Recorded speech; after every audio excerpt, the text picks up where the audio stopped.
What do you do when the person you gave everything to turns you into a joke? You thought your marriage was a partnership, that taking care of each other was natural. But then, one night, you overhear them laughing, mocking your kindness, your efforts, as if you were nothing more than a convenience. Something inside you shifts. You could fight, argue, demand respect, but instead, you choose something far more powerful. Silence. No words, no threats, no outbursts, just a quiet, undeniable change. And now, the real question is, who will break first? Hello, my friend. I'm so glad you stopped by my channel. If it's your first time here, don't forget to subscribe and like this video, as every like truly inspires me. Now, let's get started. I used to think that a relationship was built on balance. We both worked hard, and to me, it made sense that sharing responsibilities at home was just part of the deal. Helping out wasn't something to resent. It was just what you did when you cared about someone. So when she invited some friends over, I decided to give them space. I didn't want to get in the way of their time together. I was finishing up the last of the dishes when I heard laughter coming from the living room. Their voices were loud and carried clearly through the house. I wasn't trying to listen, but when I heard my name, I couldn't help but pause. He's only good for cooking and cleaning. It was her voice. My wife. For a second I thought I had misheard, but then there was a burst of laughter. It wasn't just her, everyone joined in, laughing like she'd said the funniest thing ever.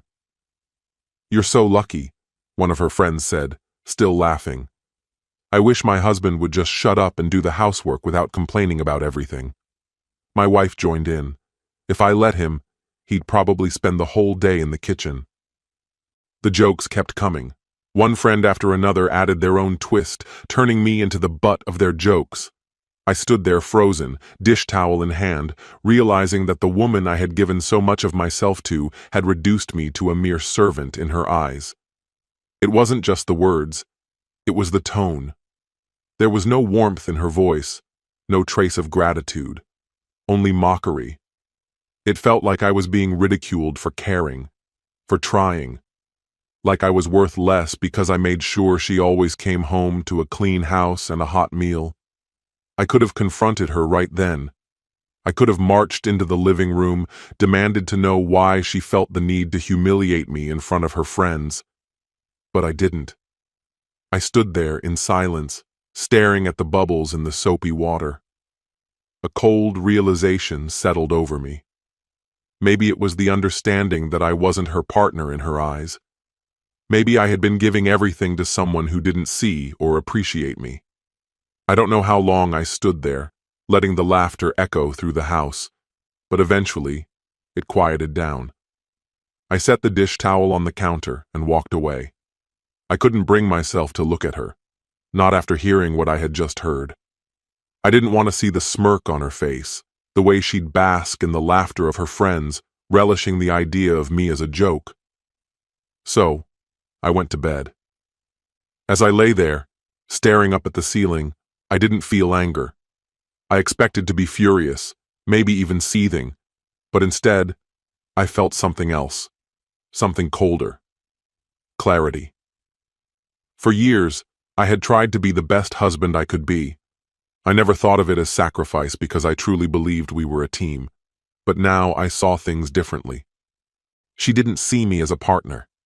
To her, I was just a convenience, a tool to be used when needed and discarded when not. And that night, something inside me shifted. I didn't shout, I didn't start a fight. I didn't let on that I had heard a thing. But from that moment on, I knew things between us could never be the same. The next morning, I woke up before her, as I usually did. I lay in bed for a few moments, letting the silence hang in the air. Normally, I would get up, make coffee, and prepare breakfast so she could wake to the smell of fresh food. But not today. Instead, I got up, took a shower, got dressed, and left the house without saying a word. There was no dramatic slam of the door, no passive-aggressive speech about how hurt I was. I simply left. I didn't check to see if she was awake, didn't ask if she needed anything. I didn't care. For the first time in a long while, I was focused entirely on myself. On the way to work, I stopped at a coffee shop, something I hadn't done in years. I sat there longer than I needed to, relishing the quiet, the absence of anyone expecting something from me. I sipped my coffee slowly, letting the minutes pass without the pressure to be anywhere or do anything. I used to rush home after work, eager to make sure she had everything she needed before she even had to ask. But today, I didn't text her. I didn't check in. I didn't respond to her usual, "What's for dinner?" message. I just worked at my own pace, taking my time. And when the day ended, I didn't head straight home. Instead, I went to the gym. It had been so long since I did something just for myself. I used to work out regularly, but it had faded as I focused on taking care of everything else at home. But as I lifted weights, feeling my muscles strain with each rep, I realized how much of myself I had lost in the process. When I finally got home, it was well past dinner time. She was sitting on the couch, scrolling through her phone. "Where were you?" she asked, barely looking up. I shrugged and kicked off my shoes. "Out." She raised an eyebrow, her eyes narrowing. "Out where?" "Just out." The question hung there in the air, but I didn't care enough to answer. "I hope you managed to get yourself something for dinner because I still haven't eaten." I looked at her, really taking her in. She didn't seem angry, just patient, like she expected me to have everything figured out by now. Without saying anything, I walked past her and headed straight for the bedroom. "There's food in the fridge." That was the first sign of cracks in her calm demeanor. She didn't reply right away, likely hoping I'd change my mind and bring something for her. But I didn't. Instead, I made my way to the shower and took my time. When I finally came out, she was still sitting there, arms tightly folded across her chest. "You didn't cook?" she asked. "No," I answered plainly. She let out a sharp scoff. "So what? You want me to cook now?" I grabbed a bottle of water from the counter and casually leaned against it. She stared at me, her expression shifting. First, she thought I was joking. Then, she wondered if I was trying to make some kind of statement. But I wasn't. I was just over it. She didn't say anything else that night. She ordered takeout, ate it in silence, and I went to bed without a word. The next day, I did the same thing. And the day after that. No breakfast made, no lunch packed, no dinner waiting for her when she got home. I still cleaned up after myself, my side of the bed, any dishes I used, but I stopped cleaning up after her. Laundry began to pile up, dishes stayed in the sink longer than usual. The house wasn't filthy, but it was definitely starting to show. She tried to act unaffected, but I could tell from the way her eyes darted to the kitchen when she entered, or the way her brows furrowed when she noticed the trash hadn't been taken out yet. But she didn't say anything. Not yet. At first, she acted like it didn't bother her. I could see it in the way she ignored the growing mess around her, scrolling through her phone while sitting next to a pile of laundry, walking past the overflowing trash without acknowledging it. She thought this was some kind of game, that I was just being childish to make a point, but I wasn't playing. The first week passed, and she stuck to her routine. Takeout every night, dirty dishes piling up, her clothes scattered around the house as usual, expecting them to vanish on their own. But magic had already left the building. By the second week, things started to deteriorate. The takeout bags began to pile up. The sink overflowed. Toothpaste stains marred the bathroom mirror. The laundry basket couldn't hold any more clothes. And since I was only washing my own, she was left with a shrinking wardrobe of clean clothes. One morning, I found her standing in front of the closet, sighing as she rifled through the mess. "Did you do the laundry?" she asked, not even looking at me. "For myself, yeah," I said, pulling a shirt from my neatly folded pile. She scoffed. "Really?" I shrugged. "I don't mind washing my own clothes." Her jaw clenched. I could tell she wanted to argue, wanted to accuse me of being petty, but she swallowed it. Instead, she grabbed a wrinkled shirt from the back of the closet and stormed off. That evening, she tried something new. I was sitting on the couch, watching something on my phone, when I heard her clanging around in the kitchen. She wasn't exactly the cooking type, barely knew her way around a stove. But there she was, standing at the stove, a frustrated look on her face as she scrolled through a recipe. A few minutes later, I could smell something burning. She muttered curses under her breath, yanked the pan off the heat, and waved a towel to clear the smoke. I didn't move. I didn't offer to help. I just watched. She turned toward me, expecting a reaction. I took a slow sip of my drink. "You could help, you know," she snapped. "I could," I replied flatly. Her eyes narrowed. "So now you're just refusing to cook?" I raised an eyebrow. I thought I was only good for cooking and cleaning. That shut her up. For the first time in all of this, I saw something flicker in her eyes, maybe recognition, maybe even guilt. But it was brief. She huffed and turned back to the stove, trying to salvage the mess she'd made. I didn't move. By the third week, the house was complete chaos. She was wearing clothes from the bottom of the hamper. The kitchen looked like a war zone, with half-finished meals and burnt pots scattered everywhere. She had to dig through drawers to find a clean fork. I still didn't say anything. She adjusted her approach, opting for subtle jabs instead. One evening, as she swept crumbs from the table, she muttered, "This place is disgusting." I glanced at her, not lifting my gaze from my phone, and simply replied, "Yeah, it is." She paused, clearly waiting for some kind of response. But I gave her nothing. "Are you seriously okay living like this?" she asked, crossing her arms defensively. I shrugged, barely looking at her. "I take care of my things," I answered. Her frustration was evident in the tightness of her lips. "This is ridiculous." I didn't even flinch. "Then clean it," I said, still engrossed in my phone. She had no rebuttal. By the fourth week, the air between us had shifted. What had begun as tension had now morphed into full-blown irritation. One night, I returned home to find her in the kitchen, standing with her arms folded and staring at the disarray as though it had personally wronged her. "This isn't normal," she declared. I raised an eyebrow. "What isn't?" I asked. "This, your refusal to do anything," she shot back. I leaned casually against the counter, watching her. "Refusal? I'm just not doing everything for you anymore," I said. Her gaze locked with mine, and in that moment, I saw it, the realization creeping across her face. She hadn't truly understood what I'd been doing until it stopped. She had mocked me, belittled me, made me feel inadequate for managing the household. Now, as I stood amidst the disorder she had come to accept, I felt no need to fix it. The house had transformed into a battleground, though not in the traditional sense. There were no loud arguments or slamming doors, but rather a silent war of avoidance, neglect, and the shifting of responsibilities I no longer carried. She was unraveling, slowly but surely. I could tell by the way she hesitated when passing by the mess, no longer able to brush it off like she once did. I noticed it when she opened the fridge, realizing there was no prepared meal waiting for her, and when she checked her phone more often, perhaps hoping I would remind her of the tasks I used to handle.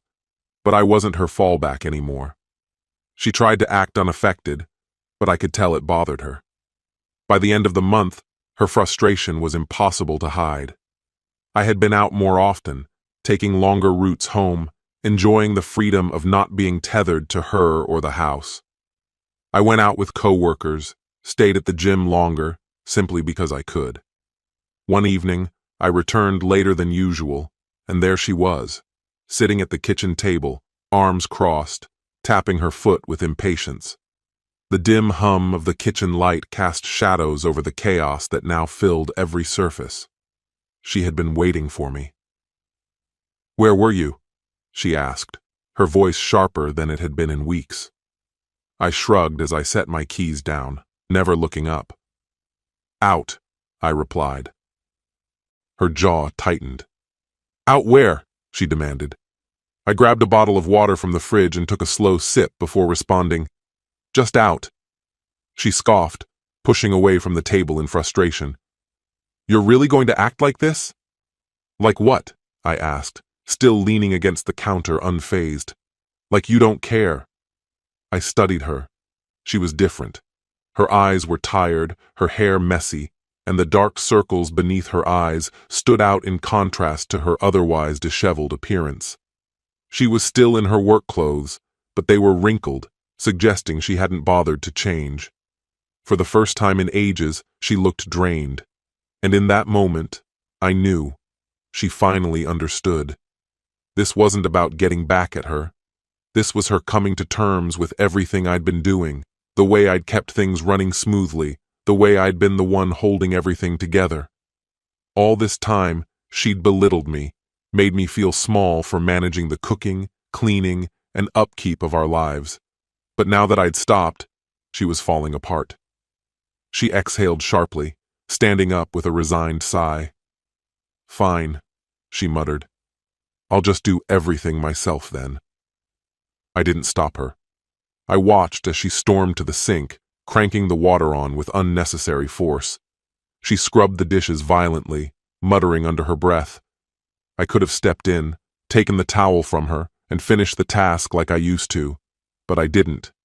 She wasn't entitled to my help anymore. The following morning, she took a different tack. This time, she tried to play the victim. "I don't understand what's happening to us," she said softly, sitting on the edge of the bed.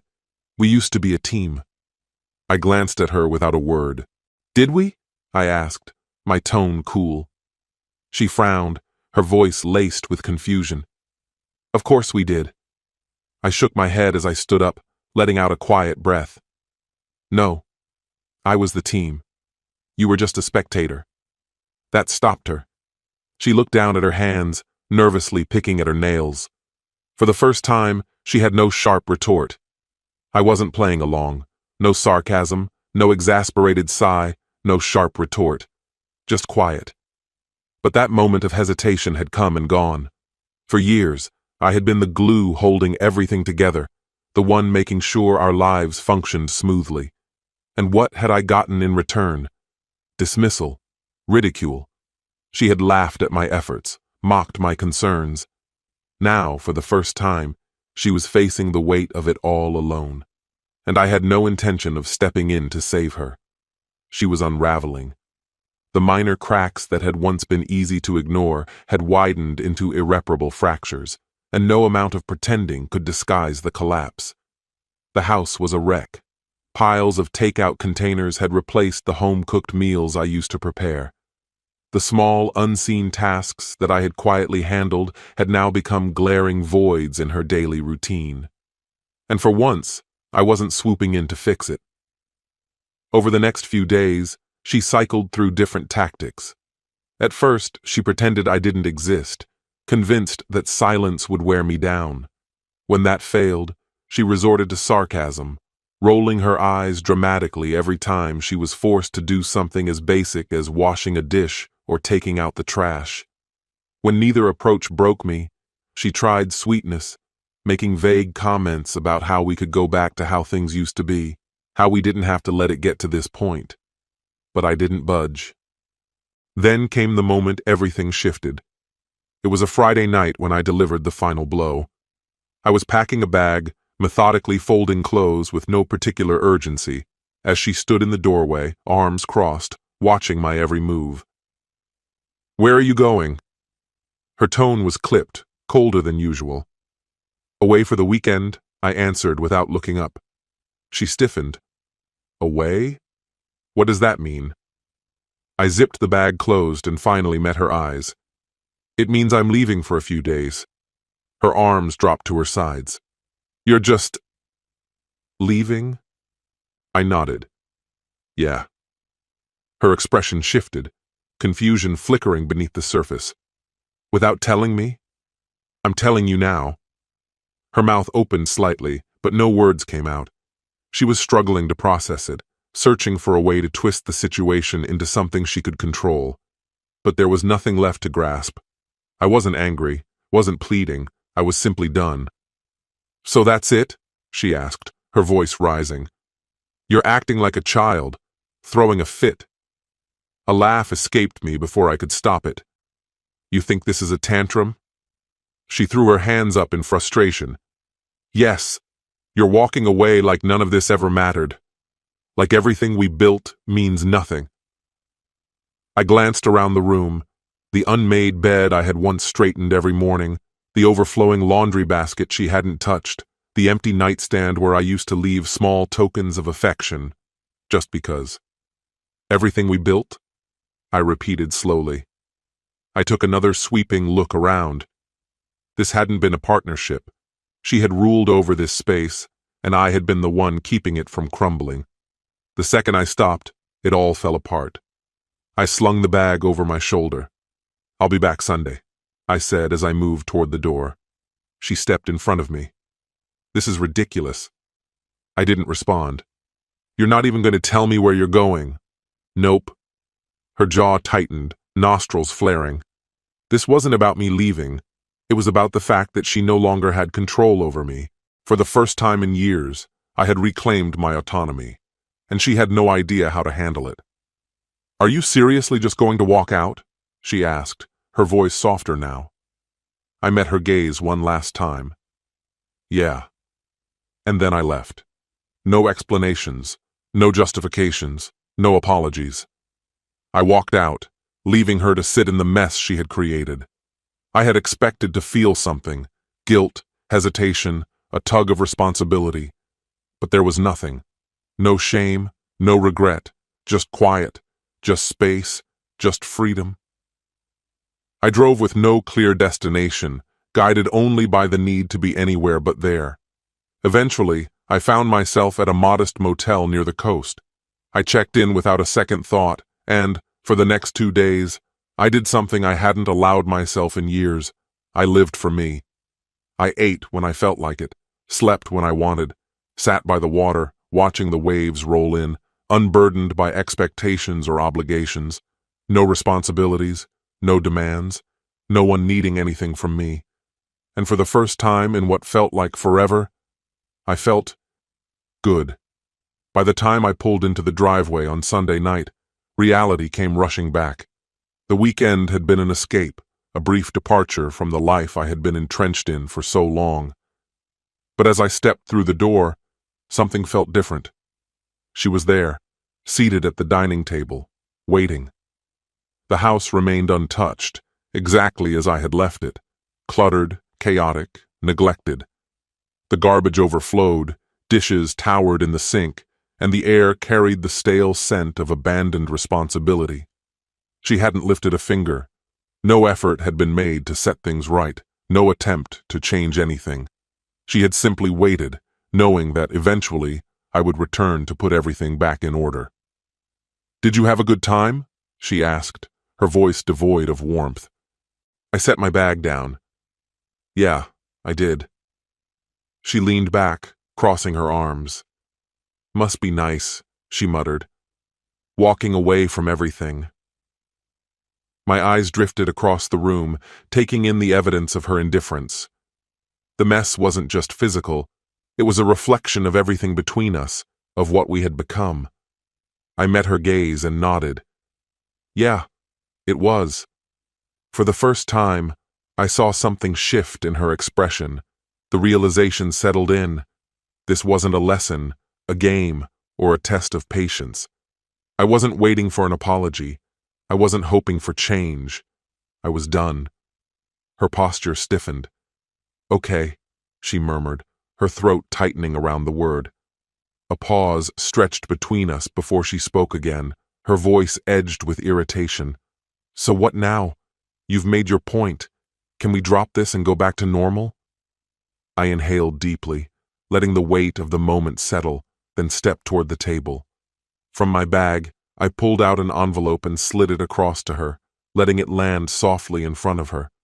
Her eyes flickered with confusion as she stared at it. "What is this?" she asked, her voice quieter now. "Divorce papers," I answered, steady and calm. She didn't move, didn't react, just sat there, staring at the envelope as though it contained a language she couldn't decipher.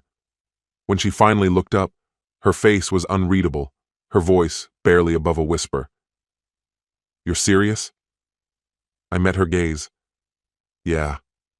Her jaw tightened, anger rising in the wake of disbelief. "You're throwing everything away over some stupid argument?" A quiet chuckle escaped me, humorless and exhausted. "This isn't about an argument," I said. "It's about the fact that we don't exist anymore." She scoffed, running a hand through her hair.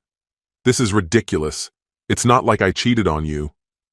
I let the silence hang between us, because in a way she had, not in the obvious sense, not in a way that could be neatly labeled or condemned, but she had betrayed me nonetheless, with every dismissive word, every condescending laugh, every moment she made me feel like nothing more than an afterthought. She had chipped away at our marriage with her contempt until there was nothing left to salvage. Her hands curled into fists on the table. "You're really going through with this?" she demanded. I held my ground. "I am." A flicker of something crossed her face, pride battling against something deeper, something raw, fear, maybe, the recognition that she had gone too far, that the man who had once done everything for her was finally walking away. She could plead, she could promise, but it wouldn't change a thing. Reaching for my bag, I took one last look around. There was nothing left here for me, nothing worth holding on to. "Good luck," I said, glancing at the mess she would now have to deal with alone. "Hope you enjoy taking care of everything yourself." And with that, I walked out the door, knowing, this time, I wasn't coming back. This story has come to an end. Life teaches us that love and respect are not just words, but actions shown in everyday life. When one partner becomes merely a convenience for the other, the balance breaks and the relationship turns into a one-sided effort. The protagonist of this story realized that his care was not seen as an act of love, but as an expectation. But love is not about self-sacrifice. It is about mutual support and appreciation. The lesson is simple. Value those who invest their hearts in you, and do not be afraid to walk away if you are not respected. True happiness begins with self-respect. What's your opinion? Please tell me which city and country you watch this video from, and I'll say goodbye to you until the next video. Goodbye. When love turns to ruins, the only question left is, who will rise from the wreckage and who will be lost forever? Amid the gleam of crystal chandeliers, the intoxicating hum of the orchestra, and the golden shimmer of champagne, the night promised perfection. But beneath the glamour lurked a storm, betrayal, reckoning, and the inevitable collapse. Victoria twirled in another man's arms, unaware that in the shadows her husband watched, not with pleading eyes, but with cold determination. Tonight, everything would change. Tonight, Victoria would no longer call the shots. Tyler had waited long enough. He would not endure, he would not forgive, he would not break. The only question left, when love turns to war, who will emerge victorious? Hello, my friend. I'm so glad you stopped by my channel. If it's your first time here, don't forget to subscribe and like this video, as every like truly inspires me. Now, let's get started. The grand ballroom buzzed with excitement, an intoxicating blend of music, conversation, and laughter filling the air. The orchestra played a lively tune, its melodies weaving through the crowd, while the warm glow of the chandeliers bathed the room in golden light. Victoria held her champagne flute delicately, absent-mindedly swirling the effervescent liquid as she stood in the center of the glamour, her crimson gown hugging her frame with effortless elegance. Her radiant presence commanded attention, and among the many admirers, Daniel's gaze lingered the longest. "You look absolutely breathtaking tonight, Victoria," Daniel murmured, his eyes sweeping over her with unmistakable admiration. She chuckled softly, tilting her head in amusement. "That's kind of you, Daniel. I must say, you've cleaned up quite well yourself." There was something about him, his effortless confidence, the ease with which he carried himself, that stirred emotions in her, emotions she hadn't felt in her marriage for some time. Across the room, Tyler, her husband, observed her closely, his expression unreadable, but his clenched jaw betraying the storm within him. He had noticed the signs, the late-night outings, the whispered conversations, the growing chasm between them. And now, watching her with Daniel, his worst fears were no longer just suspicions. Tyler sipped his drink slowly, his grip tightening around the glass as he saw her laugh, her fingers grazing Daniel's arm with a casual intimacy. The sight twisted in his gut like a knife. He had confronted her before, voiced his concerns, only for her to dismiss them as paranoia. But tonight, there was no mistaking it. She wasn't hiding anymore. Daniel's voice was smooth, his confidence unwavering. "Care for a dance?" Victoria met his gaze, eyes gleaming. "I'd love to." As they moved toward the dance floor, Tyler felt his pulse quicken. The quiet humiliation, the slow erosion of his trust, he had endured it long enough. Steeling himself, he strode forward, determination sharpening his features. "Mind if I cut in?" His tone was even, but there was no mistaking the tension that gripped him. Victoria barely spared him a glance. "Tyler, can't you see I'm in the middle of something?" The indifference in her voice cut deep. Tyler ignored the sting and turned to Daniel. "I think it's best if you find another partner." Daniel raised his hands in a casual gesture of surrender. "Hey, no problem. She's all yours." As Daniel stepped away, Tyler faced his wife, his voice quiet but firm. "What exactly do you think you're doing?" Victoria let out a soft, humorless laugh. "Relax, Tyler. It was just a dance."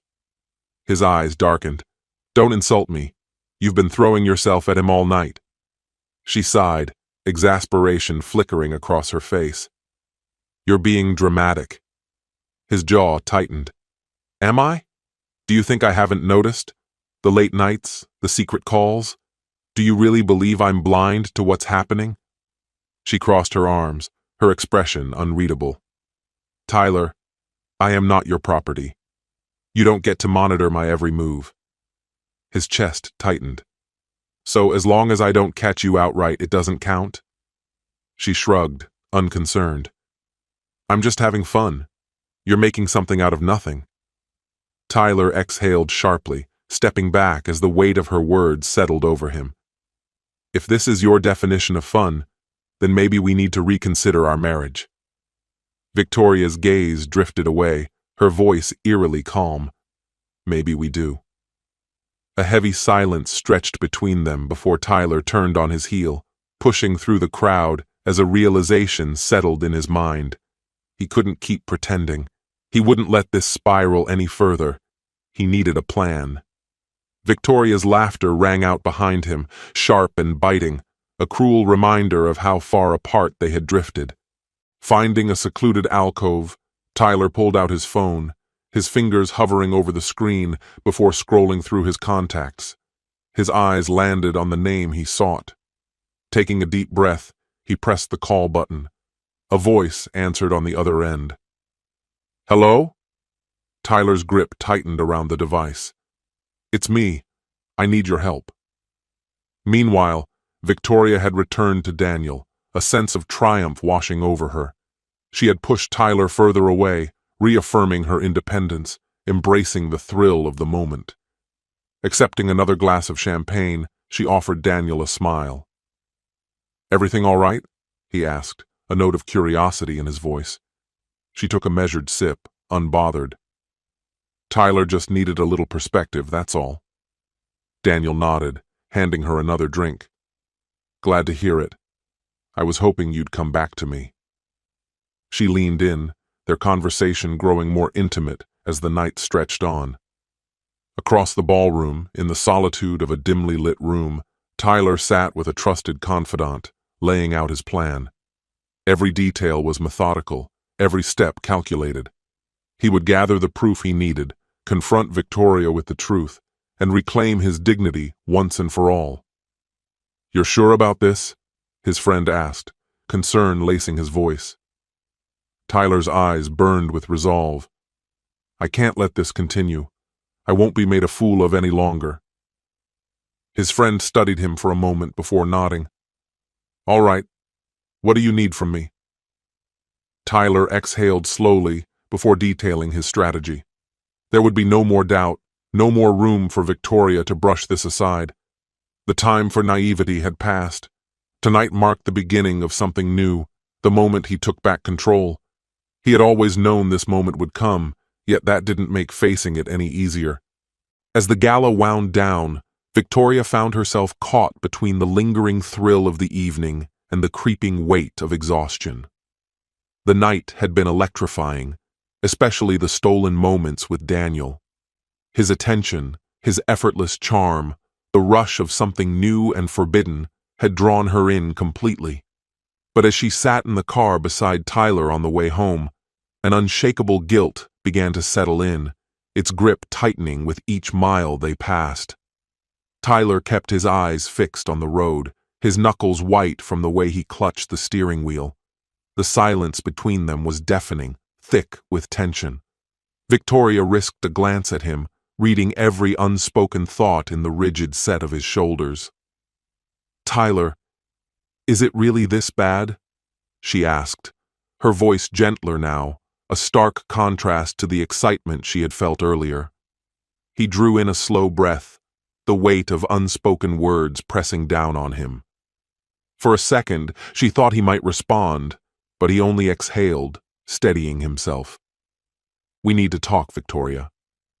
"Not tonight," she answered quickly, unwilling to dissect the night's events just yet. Tyler gave a slow nod, his expression unreadable as he kept his focus on the road ahead. "Tomorrow, then." The silence stretched between them as they pulled into the driveway, the unspoken words hanging in the air like a storm waiting to break. Long after Victoria had succumbed to sleep, Tyler remained awake, staring at the ceiling, his mind a whirlwind of betrayal and determination. The events of the night had crystallized something inside him, something that had been simmering for weeks. He could no longer ignore the late nights, the subtle shifts, the undeniable signs. The gala had only confirmed what he had tried so hard to deny. Tomorrow, everything would change, and this time, he would be the one to decide how. By morning, the golden light seeped through the curtains, illuminating the room as Victoria stirred awake. A dull throbbing pulsed behind her eyes, remnants of the previous night's indulgence. She blinked against the brightness, struggling to piece together scattered memories. But as clarity returned, so did a sense of unease. She instinctively reached out for Tyler, but his side of the bed was empty, the sheets cool beneath her fingertips. A flicker of uneasiness ran through her. Sitting up, she pressed her fingers to her temples, willing the headache away. She stumbled to the bathroom, splashing cold water on her face, as if it could wash away the growing anxiety tightening in her chest. As she stepped back into the bedroom, something caught her eye. A suitcase, sitting neatly by the door. Her breath hitched. Slowly, she approached, her pulse pounding. Then, on the bed, she spotted a folded piece of paper. The handwriting was unmistakable. "Victoria, you have until midnight to leave town. Tyler." The words landed like a physical blow. Cher read them, her fingers clenching around the note. Panic surged through her veins. What had happened last night? What had she done to push him this far? Victoria sank onto the bed, the weight of realization crashing down on her. She had convinced herself that she could balance it all, her marriage, her desires, the thrill of something new, without consequences. She had believed Tyler would always remain the steady, patient one, that she could keep him at arm's length while indulging in her own recklessness. But now, the balance had shifted. This wasn't just a reaction, it was a final decision, a boundary drawn with no room for negotiation. And for the first time, she wasn't the one setting the rules. Her pulse thundered as she pushed herself off the bed, stumbling back to the bathroom to splash more water on her face, desperate for clarity. But the walls of their home, once familiar, once safe, now felt suffocating. How had it come to this? She had spent so long chasing the excitement, convincing herself she could have it all. But in a single night, it had all crumbled around her. A buzz from the nightstand pulled her from her spiraling thoughts. Her phone screen lit up with a message from Daniel. "Can you meet today? We need to talk." Victoria stared at the words, her mind spinning. Daniel had been her escape, the rush she had craved. He had made her feel wanted, understood, alive. But now, standing in the wreckage of her marriage, she felt something else entirely: powerlessness. Tyler's message had been clear. She had until midnight. But what did that truly mean? What would happen if she stayed? What exactly was he prepared to do if she defied him? Panic clawed at her throat as she weighed her choices. Leaving meant walking away from everything they had built, admitting that she had gone too far. But staying meant facing whatever came next, whatever line Tyler had drawn in the sand. In the kitchen, Tyler sat at the table, his coffee untouched, growing cold. The apartment felt different now, heavier with the weight of what had been set in motion. There was no more hesitation in him, no more waiting. Victoria had played her games long enough. Now, it was his turn to decide how this ended. She had shattered their marriage, dismantled the promises they had once sworn to uphold, and annihilated the foundation of trust that had held them together. Her betrayal was an unforgivable wound, one Tyler could neither dismiss nor recover from. For years, he had endured Victoria's excuses, convincing himself that their relationship could be salvaged. He had believed her when she said she needed time, when she blamed her exhaustion for the widening gap between them. He had ignored the suspicious late nights, the flirtatious glances, even the outrageous suggestion of opening their marriage to others. But discovering her affair with her manager, the undeniable proof of her emotional infidelity, was the final, unyielding blow. He could no longer deceive himself. Their marriage had become nothing more than a carefully constructed illusion. As he rose from his seat, only one thought consumed him: justice. Victoria had to face the consequences of her actions to truly comprehend the devastation she had brought into their lives. He refused to let her walk away without acknowledging the destruction she had left in her wake. A part of him wrestled with the morality of what he was about to do, but another part reveled in the idea of making her feel the pain he had suffered in silence. He had played the role of the victim long enough. It was time for her to experience what it meant to be powerless. That afternoon, Victoria paced their apartment, torn between reaching out to Daniel or confronting Tyler directly. Everything had spiraled out of her control, leaving her stranded in a storm of doubt and regret. She longed for clarity, for some sense of direction, but deep down, she knew the truth. There was no saving what she had already burned to the ground. The damage was irreparable. As the hours passed, she contemplated escape. But where could she go? The city no longer felt like an option. The fallout of her choices had left her isolated, without a single person she could truly rely on. Those she had once trusted had either turned their backs on her or played a hand in the chaos. So consumed had she been by her own desires that she had failed to see the destruction trailing behind her. Then, her phone buzzed. Tyler's name flashed across the screen. "Victoria, we need to talk. Meet me at the park in an hour. Come alone." Her stomach clenched as she read the message. The moment had arrived. Tyler was ready to confront her, and she wasn't sure she had the strength to face whatever was coming. Tyler stood beneath the towering trees, arms crossed, his face unreadable. His heart pounded, but his mind remained steady, sharp. He knew what had to happen. Victoria needed to face the weight of her decisions, to grasp just how much she had dismantled, and she had no idea the extent to which he was willing to go to ensure she understood. She approached cautiously, her gaze dropping to the ground as though searching for the right words. Tyler could see the calculations behind her eyes, the subtle attempts to frame the conversation in her favor. But not this time. Never again. "Victoria," he said, his tone measured, unwavering. "I've had a long time to think, about everything, about what you did, how you treated me, and I've made my decision." She lifted her head, her face pale, uncertainty flickering in her eyes. "Tyler, please.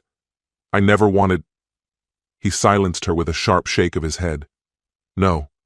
Maybe you didn't mean for it to happen, but it did." A shadow of fear crossed her features. "What are you saying?" He took a step forward, his voice steady. "You destroyed us, Victoria. You lied to me, twisted my trust, pushed me into something I never wanted. You made a fool of me in ways I can't even put into words."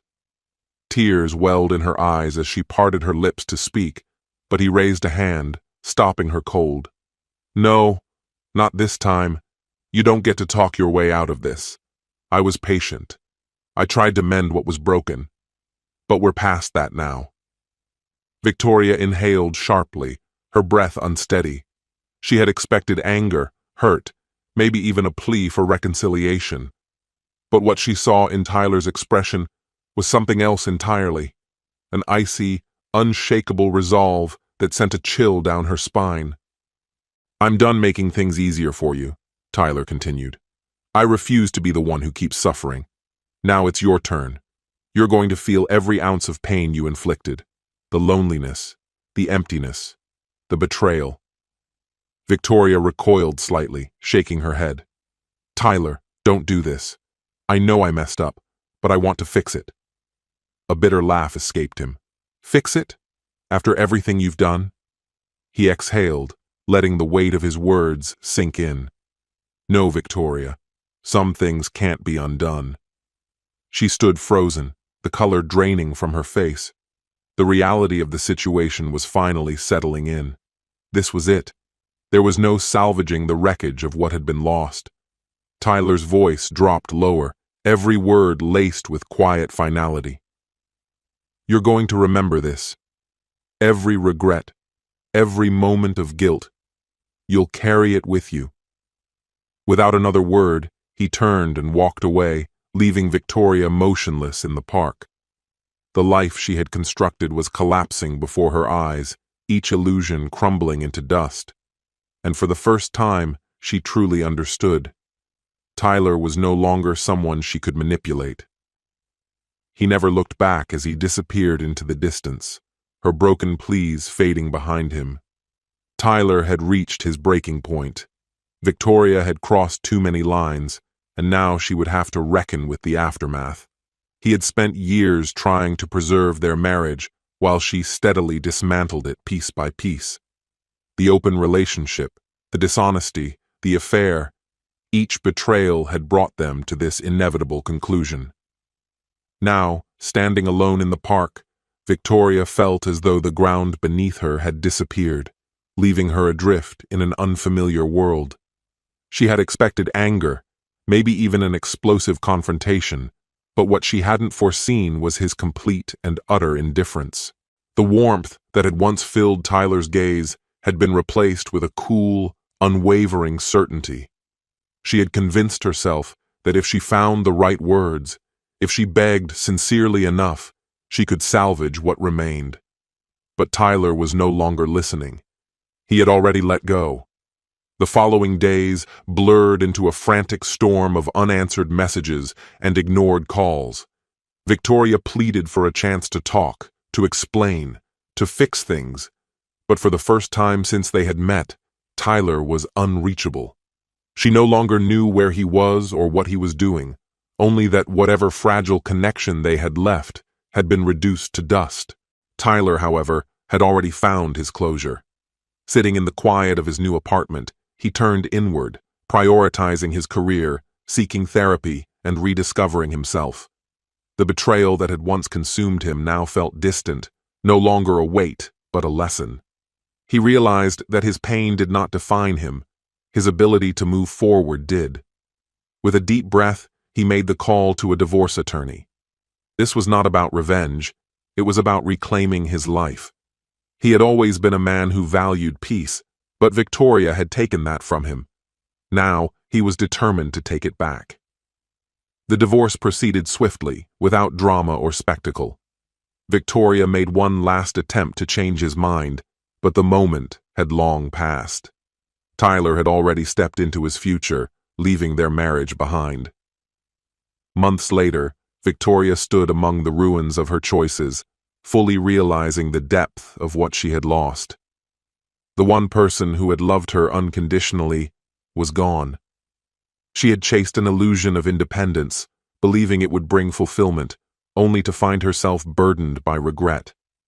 The affair with her manager had brought nothing but humiliation, and the freedom she had longed for had left her feeling empty and isolated. Meanwhile, Tyler thrived.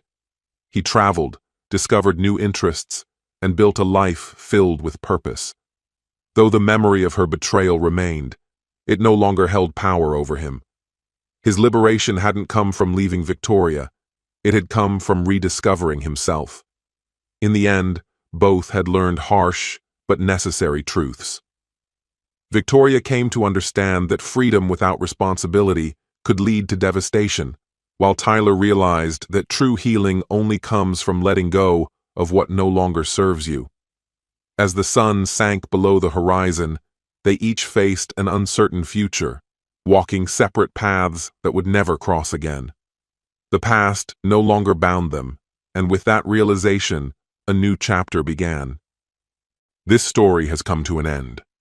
The story of Victoria and Tyler is a reminder that love built on trust can easily crumble under the weight of betrayal. Life gives us choices, to cherish those who stand by us or to chase the illusion of fleeting happiness. Victoria sought freedom but found emptiness, while Tyler, through pain, rediscovered himself. True strength lies not in holding on to what destroys us, but in the ability to let go and move forward. In the end, our fate is not defined by betrayal or mistakes, but by how we choose to respond. Choose wisely. Some paths offer no way back. What's your opinion? Please tell me which city and country you watched this video from, and I'll say goodbye to you until the next video. Goodbye.